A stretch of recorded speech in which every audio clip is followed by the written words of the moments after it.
Good evening. You are listening to Right on Campus, the UW-Eau Claire College Republican podcast.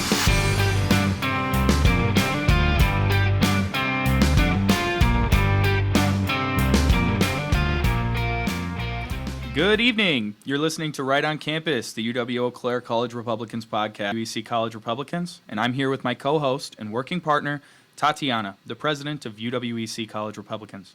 We're also joined by Nora, our social media director, and tonight we'll be talking 2024 election. We'll be covering Trump versus Harris and two spotlighted Senate races, as well as election picture. We hope you enjoy the content tonight. With that being said, Nora, why don't you take a second to please introduce yourself and how you got into CR? Hi, I'm Nora. So I am the social media director for College Republicans, and I actually found out about when she went to Eau Claire in 2016, 2017, and I knew Eau Claire was a very liberal school, and so my sister was like, well, why don't you join College Republicans and get involved? You'll find people that you have stuff in common with. So I went to my first meeting, and then I just kind of went up to Anna afterwards and just started talking to her. Now we're really close best friends. So yep, we'll be living together. Yeah. So really, wow, that's awesome. Well, that's really cool. Yeah, no, it's been fun this year to see the freshmen get so involved, and already to be on the board is such a big deal, and it's been so great to have you. Yeah, it's a lot of fun doing the tabling and all that stuff. You're a pro at it. All right, well, before we get into the politics of tonight, let's hear just a little bit about your personal story. So tell us, how did you get into politics? When did you start? Maybe noticing that you had opinions on things.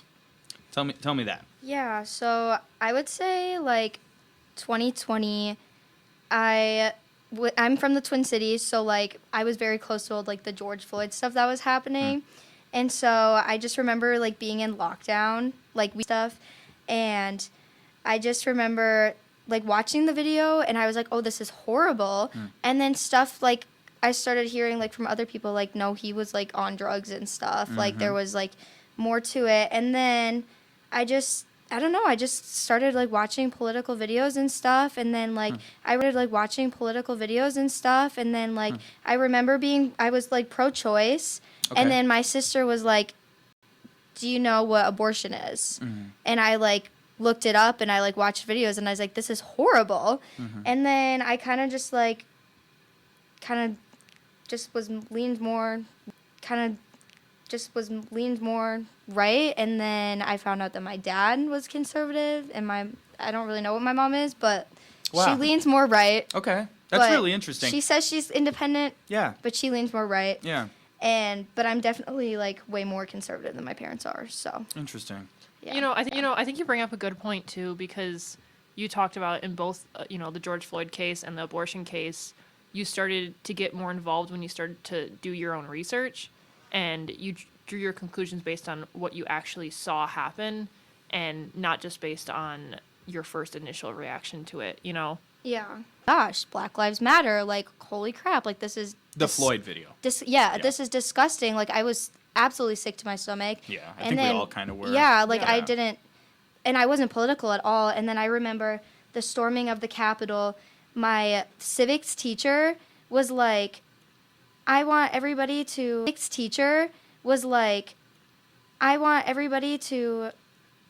write their own or their parents' opinion on the storming of the Capitol or whatever. And I was like, how is this okay? why are we asking our parents? Why do you want to know what our parents' opinion is? That's crazy. So that was 2020. That so was how my old freshman were you? year. It's everybody write down your parents' opinions, or ask your parents what they think about the storming of the Capitol. And I was like, that is not okay. Wow, you make me feel a little old. Yeah. Wow.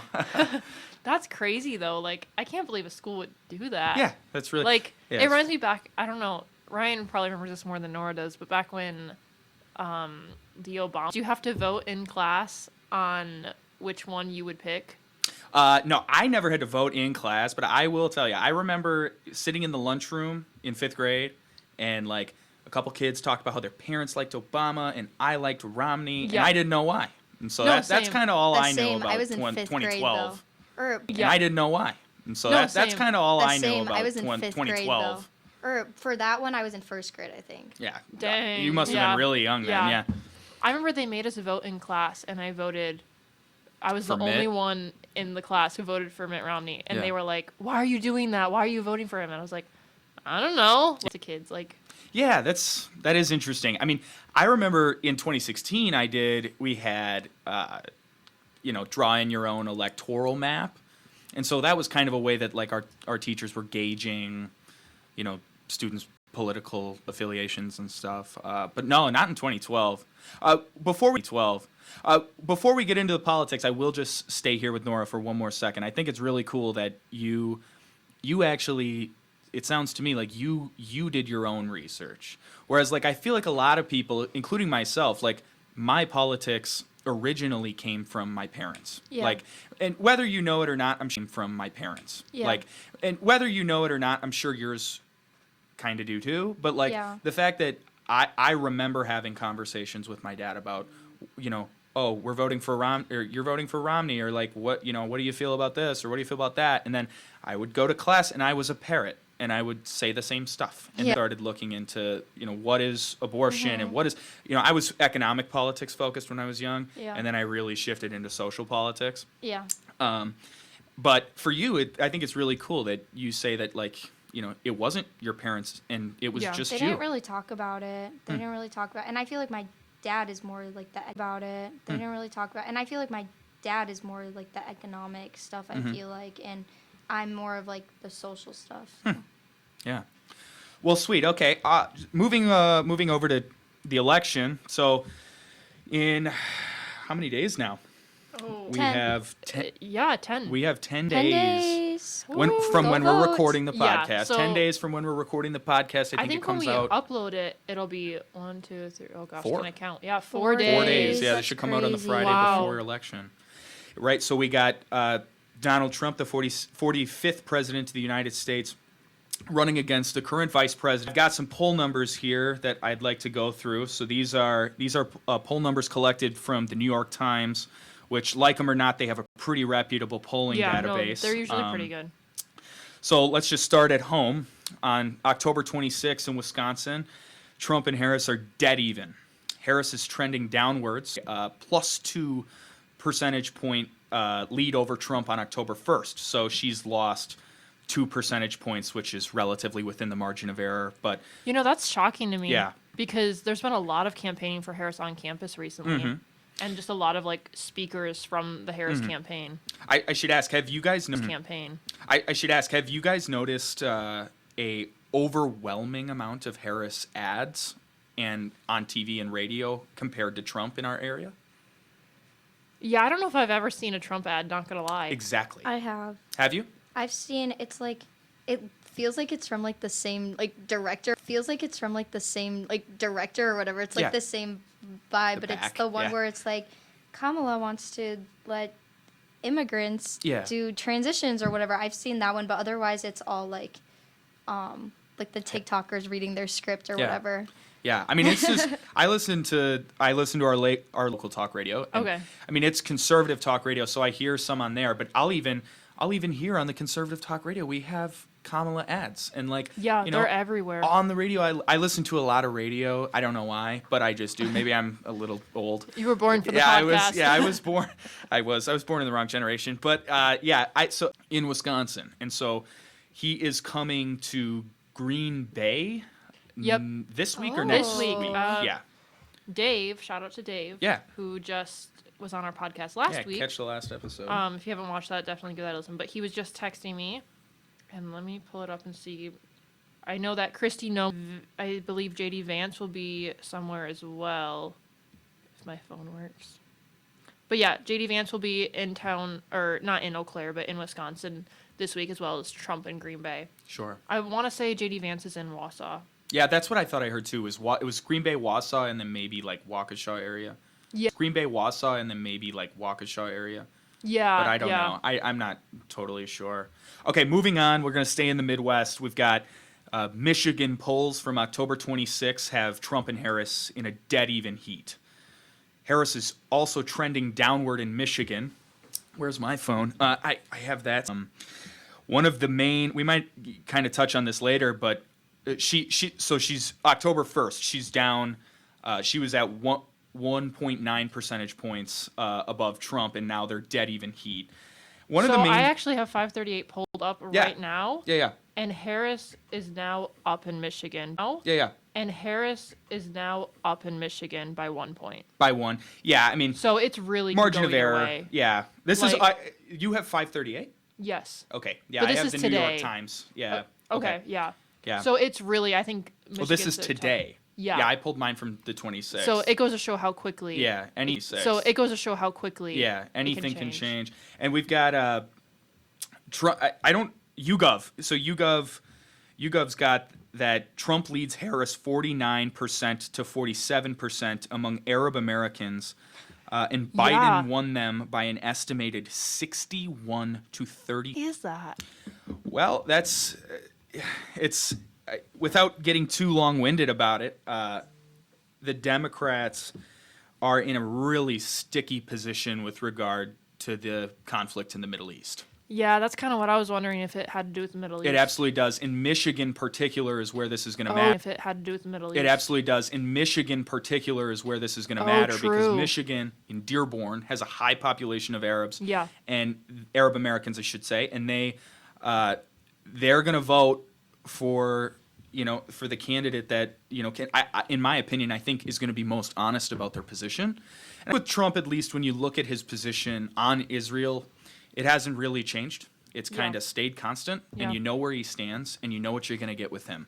What I think a lot of people, but more importantly with the Arab Americans, because this is so at home for them personally, it affects them personally, they see that they're funded by folks who are very pro-Israel, but the base of the party is very pro-Palestine. And so they're in this very sticky situation where they cannot come out and we want to give Israel everything they want, the way that the Republicans are. Well, and there's even people I know on campus who refuse to vote for Kamala, and that's going to hurt them. Oh, it will. There's people who are pretty passionate about it, and I'm really interested to see if that ends up being one of the deciding factors in the election. Yeah.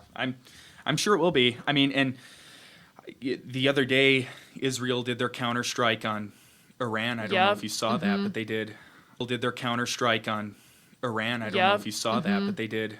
I've been very nervous about this situation. I with it being so close to the election, anything could go wrong in any of these theaters, whether it be Ukraine, in the Middle East, or in Taiwan. I mean, if anything goes wrong before the election, this could completely change the outlook for who could win. And so when I saw that Israel made that attack, I was very nervous that they might have, really done more damage than they actually did. And then it would, it might push the Harris campaign to realign themselves with their base. Yeah. And I think the best situation with regard to Michigan and the Arab American population there and this Israel-Palestine conflict is to keep Trump authentic, and then to force the Democrats to have to play ticky-tack with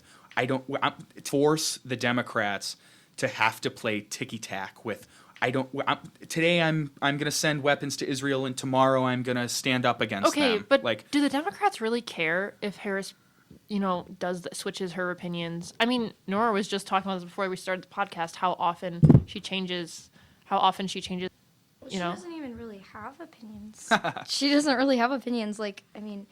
She'll go on a debate and she'll say, I'm not going to ban fracking. And then she'll go on Jimmy Kimmel or whatever. And she'll be like, no, I am going to ban fracking. Or I'm a gun owner, but I do want to buy back guns or whatever. Or they'll be like, why do you, or won't say, which is a little suspicious. No, exactly. You can't give one example. I went hunting. No. Yeah. And it's just her, her interview at the town hall or whatever, she just goes around the question, she can't give an answer, and he'll the guy this was on CNN. This was on CNN. Was it Anderson Cooper who did the interview? I don't remember. I don't remember, but there's so many he of them. kept asking her direct questions. He was like, yes or no, and she was like, This is a really good question that the Americans want to know the answer to, and I'm just a nerd. Like, I don't know. Like, I like to do my research, and I'm just a nerd. So, like, I don't know. Like, I like to do my research, and I'm just a nerd. So, I'll do my research and I'll get back to you. Family. I worked at McDonald's. Have you heard of electric buses? Which, like, speaking of McDonald's, I feel like we got to bring up Trump working at McDonald's. Oh, that was so great. That was amazing. I loved it. And I love, you know what I almost love more than Trump going to McDonald's? I love the reaction. Yes. Oh, did you He see? faked it. Did you It see was how mad fake. they Well, are? of course it was fake. Yeah. Like, You think they're just gonna let a bunch of people through this drive-through with their president of the United planned. States? Like, yeah, of course it Yeah, was it planned. was. The guy Yeah, got all those shot people had twice. Or you got shot once and almost got shot twice. Of course we're gonna Yeah. pre-plan it. Like, what? Well, and the other thing I think that's funny is they're all upset because of McDonald's because of this. Do you know how many people that's impacting? Yeah. And I'm like, okay, hold on. What? Did you see the line for the McDonald's? Like, Yeah. Shoot, I would have been there. I don't eat Yeah. a ton of McDonald's, but if I knew Donald Trump was there, I would wait in line. God. we eat a ton of All day. McDonald's. No, yeah, Nora Me and and I- Anna get it like every other night. No, it's so so bad. bad. No, yeah, Nora Me and and I- Anna get it like every other night. No, it's so so bad. Hey, bad. that's all right. It's a college life. Oh, We yeah. got the app, so you gotta get all the deals. You get points? You get the Yeah, yeah. free Oh, fries. you gotta have points. Yeah. Yeah, McDonald's, you should sponsor us. Yeah, literally. It's so great, you guys. Yeah. All right, and moving on, staying with the current poll numbers, let's go to Georgia. So on October, he's very slightly gained support since October 1st. Do we think that's hurricane related?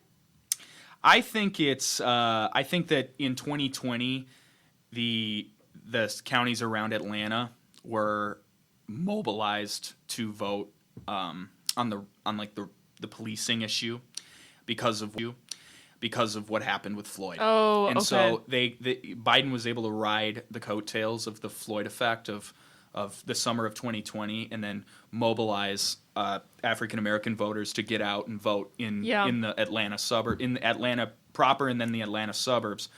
There's just not that support. And then the Atlanta suburbs, there's just not that support from the black community for Harris. The That's same true. way that there That's was for true. Biden in 2020. Yeah, moving on to Pennsylvania. So again, on October 26th, Trump's got a plus 0.5 lead. So margin of error here. This is neck and neck. Harris has had a plus 0.7 lead on October 1st, and now Trump's got the plus 0.5 lead. So I mean, this could go either way. Yeah, I think Pennsylvania will be one of The the very deciders. close. Yeah. It will be. Scary. Oh my gosh. Yeah. Like, No, I it really is. really do. Oh my gosh. Yeah. Like, No, I it really is. really do feel like we will all be very affected if Kamala gets into office. Oh boy. Yeah. Like, Could you imagine? Like, 4 years. I don't just- want to think about it. I just feel like it would just be like a literal crap show. Like the policing thing. I know she said Right. she doesn't want to defund the police, but like expensive. You can't just put price locks on things. That's Yeah. not how it works. Like Yeah. it's just like, or it's like even just like my rights as a woman. Like I'm gonna be referred to as a birthing person now, No, right. or like a Yeah, it's a chest change in feeder, the yeah, culture. no, or like exactly. Yeah. a uterus owner. Like Yeah. It's so Yeah. dehumanizing. like Oh, really? Yeah. And, friendly media, she can't go on CNN or MSNBC or NBC or anywhere and successfully complete an interview. So how is she going to inherit one of the if not the worst economy in recent history? She's going to inherit this inflation disaster that was exacerbated by Biden and Harris, the most volatile geopolitical scene since the Second World War, if not, I mean, I guess we haven't had this many troops mobilized in the Middle East since 2004. Wow. And That's so, the year I was born. Yeah, so we're gonna 2000. I'm 2002. If anybody wants to feel old, we're a young group. If anybody wants to feel old, we're a young group here. But I mean, like, she's gonna inherit a very difficult situation, and she's just not cut out for it. And if we have 4 years of this, she's gonna get pulled in every which way by whoever's pulling the strings right now. Quite obviously, Yeah. because Biden's not. I have not heard not. anything about Biden in a hot minute. No, right. So, like, whoever's running the country currently is going to jerk her around the same way that they're jerking Biden around, and it's going to be a total crapshoot if she gets in. So, Yeah. Let's go ahead and speed run these last few ones. 'cause yeah, we do have a lot absolutely. to get Yeah. through. Do you want to take a? So, Arizona, we've got Trump up by 2 points. Seems to be trending up, and Harris is kind of staying stagnant there. And And yeah, so he was up 1.5 points as of October 1st, and then yesterday, October 26th, he was up as of October 1st, and then yesterday, October 26th, he was up 2, so he seems to be trending up. And then North Carolina, Trump is also trending upward. He's 1.5 ahead there, and that's an increase from 0.9% or 0.9 points on October 1st. And then Nevada, Trump is barely ahead by 0.3. That's another toss-up, I think. But Harris did lose her advantage there. So, I don't know. It could be good, but I think it very much could be a toss-up state. So, yeah, that's kind of polls. I don't know. I guess, how much confidence do we have in these? How much confidence? Let me even go that further than that. How much confidence do we have in the election itself? Oh, these are two different questions. Yeah. But I have more faith in the election this year, given that we don't have the mass mail-in balloting.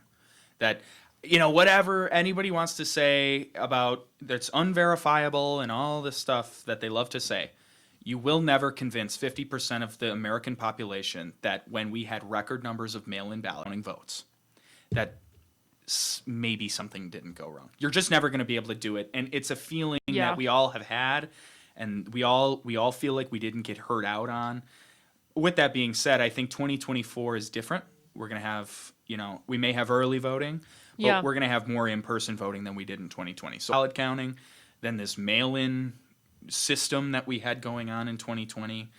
The poll numbers, for some context, looking back at 2016, 1 year ago, 2016, October 20, go through just a few quick. Wisconsin, Michigan, Georgia, Arizona, and Pennsylvania. Clinton led in 4 of the 5 states, Wisconsin, Michigan, Arizona, and Pennsylvania, with major margins in, and Trump won all of these states, by the way.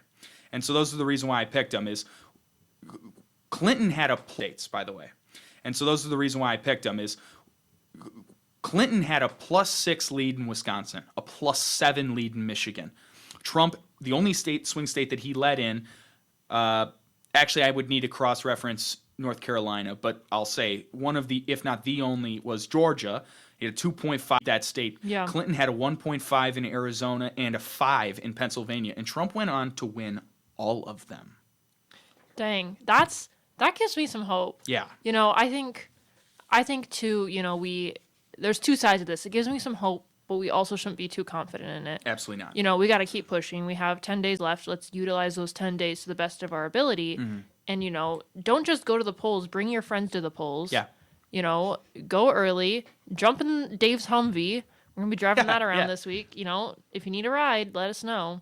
And, I think it's important to make sure that we're not getting ahead of ourselves or stop. I think it's important to make sure that we're not getting ahead of ourselves or stopping, because this last week is going to be an important one. Yeah. I mean, and I would be remiss if I didn't say that this does give me a lot of optimism. Yeah. I mean, our poll numbers look good. And 2020's poll numbers were relatively accurate. They had 1 in air quotes here. You can't see me, but it's contested. So Yeah. but he's the president, so he won. And so if Trump, if we're going to believe the polls from 2020 and they were seemingly accurate, let's hope that the polls from 2024 are accurate, because we are headed towards Trump. We are headed towards Trump being the 47th president of the United States. I hope so. Yeah. I really hope That'd so. be pretty crazy. That's crazy, dude. And he would be only the second president where he would be president, And then- skip, and then be president again. Was it? It's either Garfield or Cleveland. I think it's Cleveland. I think it's Cleveland.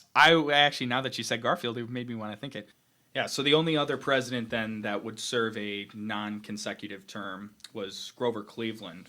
Okay, that's what I was thinking. Yeah. We got a new member of the podcast here. Just walked in the door. Maddie, you want to say hi? Hello, everybody. It's nice to be back. Episode that she was in before. She is our treasurer of the club. All right, cool. So let's keep moving here. We've got Next on the docket is just some favorability on issues. Trump's most favorable issues this cycle are the economy, immigration, crime, and foreign policy. And conversely, Harris's favorable issues are healthcare, abortion, and climate change. So which issues do you guys think will drive the most voters to the polls this election writ large? And then which one will resonate the most with conservatives on campus? Abortion, I think, Will motivate the will Democrats? motivate them because, I mean, even when I go by the Harris Wells tables and stuff, they're like, aren't you worried about our rights, inflation, and immigration? That, because the abortion thing is up to the states. So if you don't like it, vote how you want it to be. And that's the tough thing, though. I don't think a lot of people, I think, have believed the narrative that it's not going to be up to the states, that Donald Trump is just going to make a national-wide abortion ban, which is not true. That's not the case at all. And that's not the case at all, which makes it really tricky to combat that as a conservative on campus. But I think most people will be driven to the polls for things that will affect their quality of life, which are things that Donald Trump, is running on. Yeah. Because I don't know, if you break down what Harris's main points are with, climate change, that's not really something that's directly inhibiting somebody's life. No, it's kind of like this idea that it will affect us eventually. Well, they've but been it's- saying that for however many years now, and Exactly. I'm still Ever. standing. Yeah. So Exactly. give me something else, people. In the 70s, they said we were supposed to have an ice age. Yeah. Wasn't the world supposed to end in 2012? Maybe it'll be a meteor's gonna crush the whole planet. Oh, Yeah, right, thanks to our right. cars. No, Elon Musk is going to save us with his Teslas. Yeah, nice. His lithium batteries. Yeah. But No, yeah, I would agree with that. I think the economy is one of the biggest factors that we've done we've this done poll polls on it. Yeah. on campus. We're at our table. We have little cups that you can drop a little ball in and say which issue is most important to you. With it, or it's a close second. And I think, Yeah. at least when I've been there, most people who vote for abortion are females, and I could be biased just because I don't have guy roommates, but I feel like guys will be more likely to get out to the polls than females will be. I don't know the polling statistics on that, That's a really interesting But- point. Yeah, but if that's the case, then guys are going to be more inclined to vote for the economy. That's at least what we've I think it observed. also depends too on people who live on campus versus off campus. Very true. Because it's a lot easier to vote on campus because you just walk down to Davies and you vote. Where voting off campus, I have to bring a copy of my lease. I have to find where It I have actually to go. wasn't that hard, actually. Okay, have you done I it? went to yeah, the- I'm going I on have to, yeah. Tuesday. I went there. The lady was super nice. But it still just takes a little more effort. It does, but And which I'm not opposed to, but I think many people are. yeah, but if it takes more effort, it's almost you're gonna get out there to do it. So it's Yeah, I not would gonna agree be with just that. a last yeah, the minute. people who should vote. The Yeah, people- not like a willy-nilly decision. Right. Right. All right. Well, moving on. Let's shift over to we've been talking about presidential politics. Yeah. So one thing I'd like to highlight that's vitally important to the success of the future Trump administration is going to be if we can hold the House and flip the Senate. Well, yeah, because I think that branch of government, that legislative branch, actually does more for our country than the president does. Oh, They're the yeah. ones actually making the laws. Yeah. Right. Well, so one race I wanted to quick highlight was the West Virginia Senate race. Senator Joe Manchin is not seeking re-election this year. He was he was like a blue dog, purple Democrat. Okay. In a very red district. West Virginia is a coal mining country, so Yeah. they've got all these coal miners there, but they've been voting for Manchin, and he's not seeking re-election. So the current Republican governor, Jim Justice, is running for the Senate seat. Oh, interesting. I don't know if I've Yeah. heard of that happening before. So West Virginia has a term limit for their governor. So Oh. it's two Okay. consecutive 4-year terms. And so he has served those. Oh. So it's two Okay. consecutive 4-year terms. And so he has served those and now is looking to fill Manchin's Senate seat. Okay, that makes sense. The good news is this one's pretty much locked up. We've got good. The latest polling has justice up 62% to 28%. So it should go our way. This would bring us within one. We would need to flip one Senate seat to take a majority. That leads me to Wisconsin. We have a pretty tight Senate race between Eric Hovde, a business owner, and incumbent Democrat Tammy Baldwin.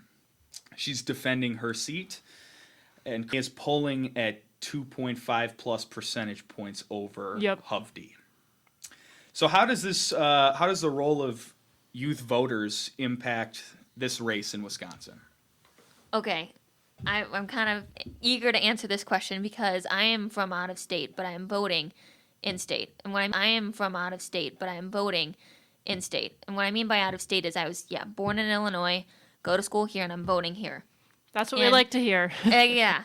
And so the role of youth voters, especially on college campuses, is huge because they're the ones that are going to go out and vote and are going to be able to flip this seat. The students and the youth who are just getting into the whole election process, who are going to have a bigger role in this election, and understanding that having an out-of-state vote, especially coming from Illinois, doesn't matter which side of the aisle you're on, you would have more. Your weight will quote unquote hold more weight in a swing state, and so. Yeah, it's vitally important to vote on campus or in your college town if you're not living on campus. Yeah. If the laws permit you to do so. Well, and I think the other kind of cool thing about this race is that these are people who grew up in Wisconsin, and Hovde went to UW-Madison. Nice. Tammy Baldwin went to UW Law School. Like, these are people who were once students. And, I think that's something that we can feel a little more connected to and doesn't feel as... We feel like we can have more of an impact, and we can have more of an impact, I think, with that type of race because we're connected to them. And it goes to show hope, too, that, we can end up, this generation will eventually be them.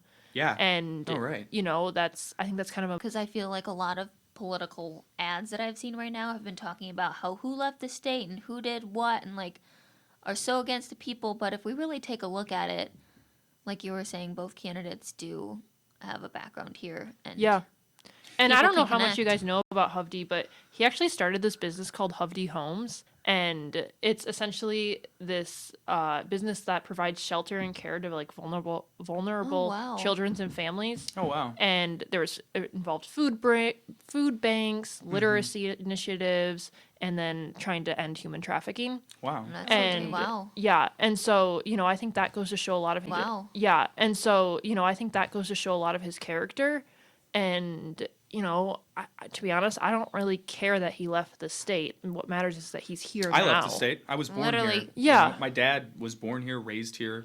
We're still the same country. And left the state, and now he's back. So it happens. People do it all the time. And another kind of interesting fact about Hovde is that he actually was diagnosed with MS. Oh, really? Oh, wow. Yeah. And so I would assume his symptoms aren't as severe as many people. Well, as long as he's in a better state than Biden was when he entered, we should be good to Right. go. Yeah, no, for real. The bar is low. But yeah, so I don't know. And then Tammy Baldwin, from what I, looked up about her, it's pretty much she got involved because of healthcare issues, and she's kind of been political her whole life. So it's interesting to see the difference in their backgrounds. Yeah. One was a business owner, kind of did his own outreach and ran things for himself and for those around him in that way, rather than at a state level, where Tammy Baldwin just jumped right into it in the political realm. Yeah, all right. Well, so staying in the state, here in Wisconsin 3rd, right? Wisconsin 3rd District is what we are. 3rd District, we have a race between incumbent Derek Van Orden and challenger Rebecca Cook. I don't have a ton to talk about with this, except for the fact that Van Orden's an ex-Navy SEAL. Thank you for your service if you're listening. Yes, we Yes, love Derek Van Orden. Yeah, we do. And yeah, I mean, and he Thank We you. love Derek Van Orden. Yeah, we do. and yeah, I mean, and he gets a lot of flack from the media. They really try really hard to make him look bad, but he's a really good stand-up guy. And Well, he shook everybody's Yeah. hands Yeah, at that's the what I parade. was parade, What he literally candidate went does up that? to everybody, like no matter what, and shook hands and Like, He introduced felt himself. very, he felt very far behind from where the truck was because Yeah. he was shaking everybody's hands. He made sure that was his goal, was to shake every single person's hand. Yeah. It's interesting when you look at the ads and they like have quote unquote a quote from somebody and what they said, but like they never have a video of them saying it or like context. Yeah. Well, and I've never met Rebecca Cook. I've seen her I ads. actually think I did Really? once. I went to a college Democrats meeting and I believe she was there. Oh, really? Huh? Yeah. I would assume she seems like a really She was a really equally nice- stand-up yeah, person. yeah. I will say a reservation that I have about a stand-up yeah. person. I will say a reservation that I have about a lot of these candidates writ large across the country this election cycle is I saw an ad for her and she says she is, going to put a stop to illegal immigration, or she's going to stand up to the invasion coming over. Hard to believe. Yeah, no. I find it really hard to believe that a Democrat would get elected to Congress and then not fall in line. Yeah. And so I think that should be the motivator for anybody who is conservative and leaning Republican in this congressional election, is to understand that the Democrats whip votes like nobody has in history, and they will get their people in line. Going to get in office and Yeah. stand up to that, then I'll eat my words. I will, and I'll apologize on air. But I don't trust that these candidates across the country would get in office and actually be moderately conservative Yeah, with the no, Democrat exactly. label. Not going to happen. So, yeah, that's all I got for the very important local elections here in the Eau Claire area. First is the 91st Assembly District. I just like to preface with I got a lot of awesome information from Wisconsin Watch. Everybody who's listening who has any questions about their local election needs to go to that website. It's got very brief and actually, important information I believe on there. Wisconsin Watch is one of the news companies that interviewed me, so I think I will be featured. Oh, sweet. Yeah, keep this your eye out week for or that. next. Yeah. So Well, we've got, so in the 91st, anybody who's listening to this and is off-camp challenger, who is a Republican, and Eau Claire County Board Supervisor Michelle Skinner is facing off against incumbent Representative Jody Emerson, Democrat from Eau Claire. Emerson is typically favored, no surprise there, due to the nature of the makeup of Eau Claire. Yeah. Emerson was first elected in 2018, and Skinner serves at the Lake Altoona Rehabilitation and Protection District Board and plans to tackle clean water, affordable housing, and the environment. So, the other way, this point I just made, she's kind of tailoring her message to a more moderately Democrat audience, which... I'm interested Yeah. to see how that plays out. It's different in the local, the local assembly districts and stuff, but this is your race. And then anyone who's on campus is the 93rd Assembly District. So a little context, Representative Warren Petrick, he's a very good gentleman. Oh, I've met yes. him on multiple occasions. Just a good guy. He's a Republican from the town of Washington. He decided to retire after serving in the assembly for over a decade. Our guy, James Rolbecki, is... Yes, James Rolbecki. Yeah, James We've is done a lot of awesome. tabling with him. Oh yeah. Hi James. He's facing off against Christian Phelps, who are both from the Eau Claire area. Rolbecki works in real estate and grew up working with his family's small business. And after getting the chance to speak with him, it seems to me like he wants to use his entrepreneurial skills to improve our district.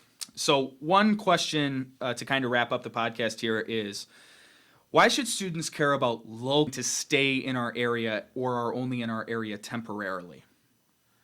Well, I think of it as like a droplet of water going into like a big lake. Like that one small droplet causes a ripple effect and affects, the surrounding areas and even the people that are in this like body of waters. and even the people that are in this like body of water. And so it's really important to pay attention to even the local races because they still have implications on people, even if you're not going to be there temporarily. Your vote matters. And so what you want to see in the future, don't stay there for a very long time. It's still important. Well, and I think the other thing to bring up is, I think the biggest change happens at a local level. Yeah. That's where the That's most where power to the people is. Yes. Yeah. Yeah. And also, these people we're voting in, this is usually their first step to getting bigger. So the people you vote in now are likely going to, eventually Senate and Or then governor. Yeah, and then Yeah. governor, and then national Senate or state or Senate or House or maybe even president one day. Like these are where the change happens initially, but you're also helping cultivate their future career. Yeah. It's Cultivate their future career. yeah. It's it's important for students to get engaged. And there's some unique challenges like in getting students engaged at local levels just because you don't maybe hear those names as often as like in the big races. Like everybody knows Trump and Harris. Yeah, for sure. But that would help in getting students more engaged is having fellow students bring it up, because what I've at least noticed in terms of Christian Phelps with his advertisements, he has a girl on campus talk, and I've seen it Yes. before, which is interesting, and I could just be getting the ads for just him and not James. But James does the same thing. He comes on campus and tables with us, and so Yeah. it is challenging getting students to engage in the local politics, but I think going face to face and putting yourself out there is one of the biggest ways to combat that challenge.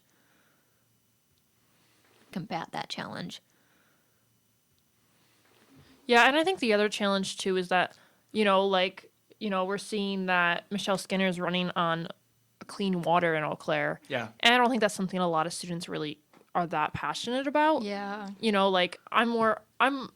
I'd rather, be able to pay rent and, change things in that way, where to me, things like the water aren't a huge deal to me. Yeah. Well, so I encourage you to look up the contaminants. Oh, yeah, I've seen it. I've seen it. Because yeah. there's this, I forget what the website is, but what is it? It's one of the, there's this fun website where you can go and like see what kind of, chemicals are in your water and like aren't getting filtered out. And it's pretty freaky, So Oh, yeah. that's I'm not saying it's very a small important. issue. Yeah. It's just Right. not something that resonates with students as Absolutely much. not. Yeah, you're not. It's not on the brain. Yeah, you're not. It's not on the brain. Yeah, I think one last touch for the importance of voting in, local assembly is, if you care about state law, and how that affects you, then you should care about the assembly, because these people are influencing the law that ends up being the law of the land. So, closing thoughts before we wrap up here tonight.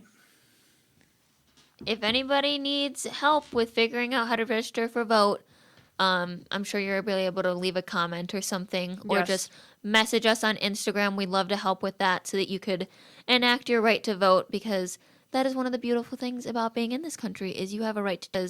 That is one of the beautiful things about being in this country is you have a right to do that and a right to influence what direction you see this country heading in. Or go to the library. Those people are always sitting out with their table. Oh, yeah, there's the people in the library who help you register They're to literally- vote. Oh, really? Oh, Yeah, I didn't know that. They're supposedly nonpartisan. But they're not. They're- They Oh, called shoot. the cops on us. Yeah, They they called did the call cops the on cops us on when we were us tabling. because we were supposedly not It's supposed war. to be This there. means war. No, I'm just kidding. Yeah, Had Humvees, Actually, so I heard her say that Just she don't call also- the cops on us again, because then it actually will be war. not just the cops. I heard her say that she also called the fire department. Oh, she should have got ticketed for that. If it's a Yeah. non-emergency. Yeah. But yeah, no, we had reserved the spot. too and much she free said- time. Too Yeah. much free time. We're Yeah, just seriously. too on fire for our politics. They needed to put us out. Yeah, right. Yeah, no, right. The only other thing I would say too is go to myvotewisconsin.gov. Yes. And you can look at what's on my ballot and look at that before you go vote so you know who you're voting for. Yeah. What's on my ballot and look at that before you go vote so you know who you're voting for. Yes. Yes. Nothing worse than getting in the ballot box and not knowing who someone is. Yeah, exactly. Trump? Who's here? Yeah. What? Yeah, Yeah. who's this guy for? And it you lays know? it out in the exact order and everything that you'll Mm-hmm. see it. So it's great. Interested in learning more about UWEC College Republicans? Come to our meetings on Monday nights in Centennial 1704 at 7 p.m. Be sure to like, comment, and subscribe if you're watching on YouTube, and favorite and share if you're listening on Spotify. Thank you, and we'll see you next week where we'll be covering the election results. Have a great night. Have a great night. Thank you for listening to Right on Campus. We post this podcast once a week where we talk about current events and life as a conservative on campus. Follow us on Instagram and Facebook at UWEC College Republicans. Have a great night. See you next time.